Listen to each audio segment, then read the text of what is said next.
What up, guys? My name is Frisco Foz, and this is my deck profile. I got 70th place at Nationals. I wanted to show this deck mainly because I know this deck could have made top 32. If it made top 32, then I would have done this anyways. And I was only one game away. I was X363. So I wanted to go over it with you guys. Let me know what you think. I love the deck. Let's go through it real quick. So, first of all, this is a Chain Zeno deck, but with the Shenlong leader. Shenlong leader, I'll just skip what the leader does. I'll just assume you guys know what it does. So, for the deck profile, let's go over with the main deck here first. First, we have 3 Chain Attack Trunks. I only wanted to keep it at 3. 4 seemed a little cloggy because the only Chain Attack target is going to be the Zeno. So, I didn't want to have more than 3. And then I wasn't afraid to charge it because I really only needed 1 in the discard. Were times that it did hard cast it, but it was far in between. Next, we have a little bit of the spice in the deck. We have Dark Duo Deborah. When he comes into play, you choose 2 cards at random from your opponent's hand, and they go to the warp. They only go back to their hand once he is removed from the battle area. This card is amazing. This actually works with World Peace. So if you World Peace into play, boom, they get 2 cards out of their hand. This pairs really good with Foreseeing Hit.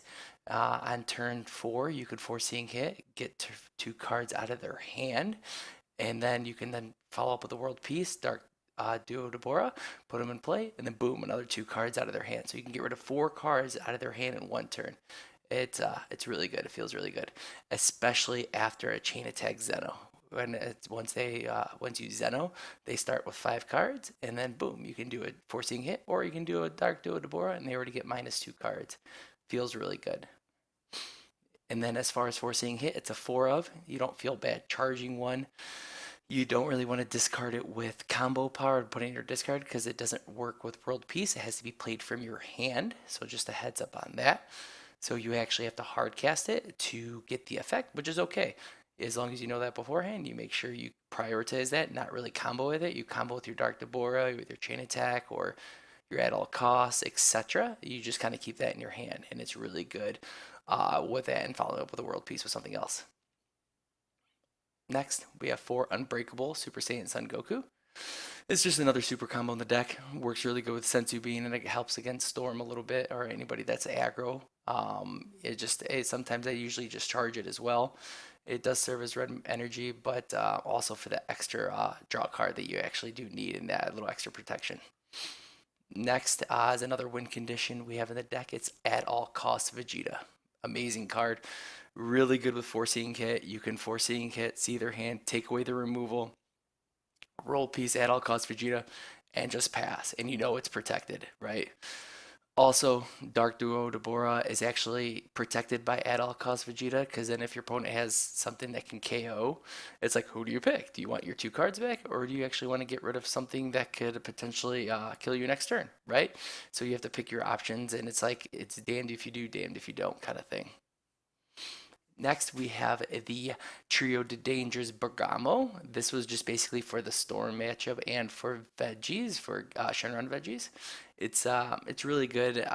You can get 2 of them play in one turn on turn 4. You can World Peace one and Hardcast one, and then you lock your opponent out. But they could just KO it. It's not very going to have barrier or anything like that. It's really meant for the veggies and the Storm matchup to help with that. But if you get to turn 4, you should win anyways against Storm. So I really don't like this card in the deck. It's probably just going to be in the side, and I'll go over the changes at the end of the video too, what I would do. Next, we got the Ultimate Fusion Gogeta. Amazing card. Sparking 5, easy to hit. The bottom deck, 2 of their battle cards. It's a great world peace target. I mean, it wasn't like the primary target to play. You always want to play Foreseeing Hit or At All Costs, or you wanted to do Chain Attack Trunks, Chain Attack Trunks with Zeno. That's kind of like what your priority one was. This is more of like, all right, let's after we Zeno, let's draw 2, bottom deck 2, and start turning the corner kind of thing. It's not really if it's a good card, it definitely should be in the deck, but it wasn't like the amazing card that I needed in the deck. It's just good. Next, we have 3 Zeno. I was thinking about cutting it down to 2, but you didn't see it enough, and then I'm okay charging 1. So I kept it at 3. Still, I know with all the filtering and Dragon Balls, you can maybe cut it down to 2, but it's still kind of rough because you didn't really want to charge one and then hope you get one later and stuff like that. So I kept it at 3. 4 super combos, nothing else to be explained with that. The Demigra, amazing card. So Demigra, after you chain attack Zeno, they get 5 cards.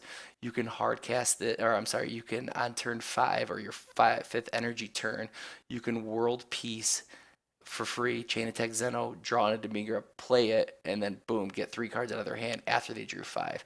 You basically just win the game. There's not much they're going to be able to do about it as well, unless they top deck a lot of cards. 4 Senzu Bean, best card in the game, pretty much. No reason to really explain that. Untap 2, 5k for the turn. Amazing. 4 Whises. You need 4 counters on top of beans and everything just for Storm. 3 objections. I see a lot of people using 4. This deck only really wants 3, mainly because with the chain attack Zeno with the draw 5, you really don't want to see that card. You really only need to do it once. A lot of other decks with the Shenron Gogeta, they want to do it multiple times in a game. I'm okay just doing 1, so you really only want to see 1, and then you're okay charging 1, so you just really want to minimize the bad draws with Zeno as much as possible. 7 Dragon Balls, all 0 cost, just filter the deck. You don't really want to charge anything, especially in this meta with Storm and everything. Paying 1 to ditch 1 and making your opponent ditch 1, it's a good card in another time maybe, but right now I just think you have to play with the 7 Dragon Balls.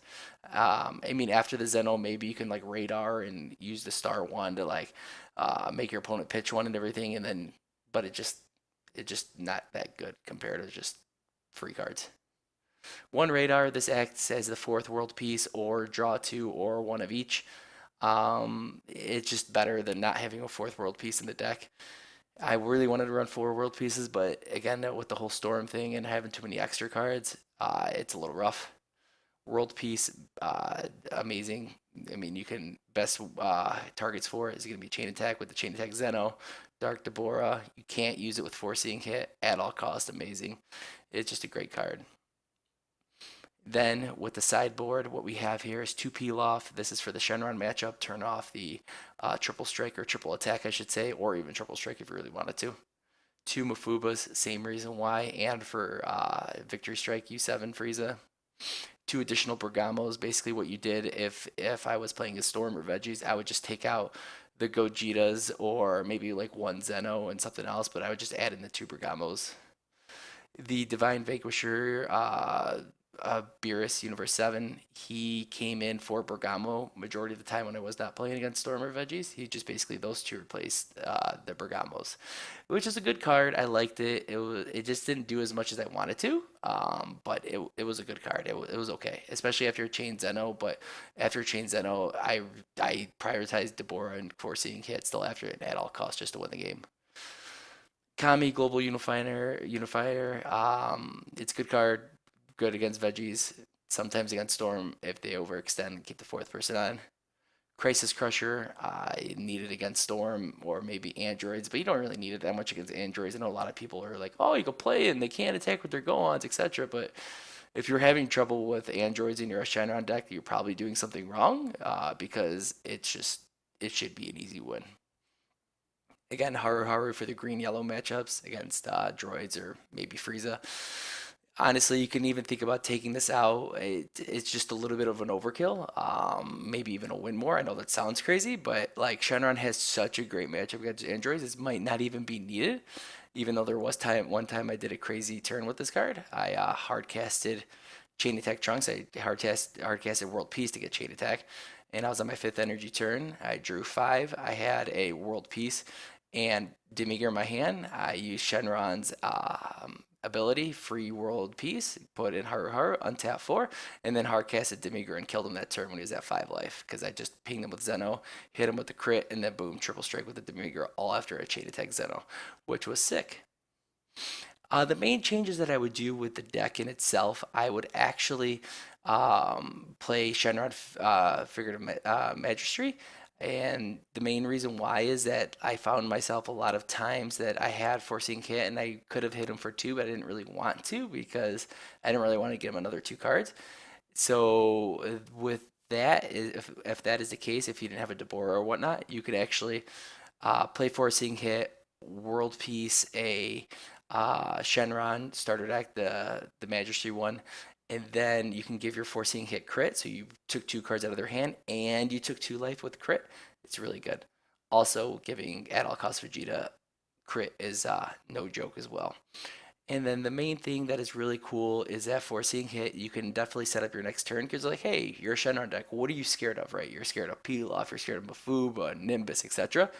But if you get to see their hand prior to, and you see that they don't have those answers, and then you're like, all right, they're drawing only 2 cards for the turn and maybe something from life, you're basically just playing the odds that they're not getting anything. Or even next turn, if you had all at all cost out, you can Shenron's ability, do at all costs. All right, they took 3. Let me Foreseeing Hit, see their hand again, make sure they didn't have any other answers, and then swing again, right? So it's really cool the things that you can do with that. Like, oh, I took 3, then you take away 2. You take 3, take away 2, etc. It's really frustrating when people play against it.